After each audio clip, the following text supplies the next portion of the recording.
এদিকে দীর্ঘ সময় পর খালেদা জিয়ার চিকিৎসা নিতে বিদেশ যাওয়ায় আবেগ আপ্লুত বগুড়ার তৃণমূল নেতাকর্মীরা স্বস্তি প্রকাশ করেছেন। তারা বলেছেন, ফ্যাসিস্ট শেখ হাসিনা প্রতিহিংসা পরায়ণ হয়ে খালেদা জিয়াকে উন্নত চিকিৎসা নিতে দেয়নি।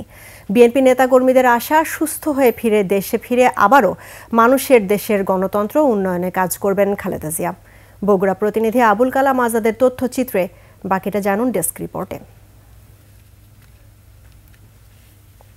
অবশেষে উন্নত চিকিৎসার জন্য লন্ডন গেলেন বাংলাদেশের 3 বারের প্রধানমন্ত্রী বিএনপি চেয়ারপারসন খালেদা জিয়া।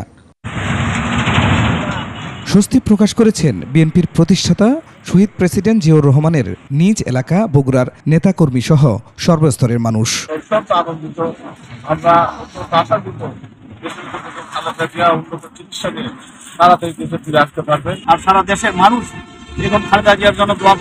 তারা বলেন, স্বৈরাচার শেখ হাসিনা বিএনপিকে নিশ্চিহ্ন করে দেওয়ার যে পায়তারা করেছিল তারই বহিঃপ্রকাশ ছিল খালেদা জিয়াকে চিকিৎসা করাতে বিদেশে যেতে না দেয়া।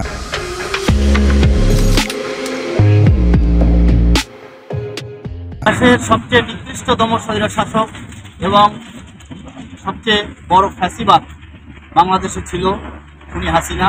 তার রোশনালির শিকার হয়েছিল বাংলাদেশের গণতন্ত্রের আপসের নেত্রী দেশমাতা বেগম খালেদা জিয়া। মা ছেলের সাক্ষাতের 7 বছর পরে যে অনুভূতি, এই অনুভূতি সারা বাংলাদেশের মানুষের অনুভূতি। মা ছেলে বাংলাদেশে একসাথে ফিরে আসুক, সারা বাংলাদেশের মানুষের এই প্রত্যাশা।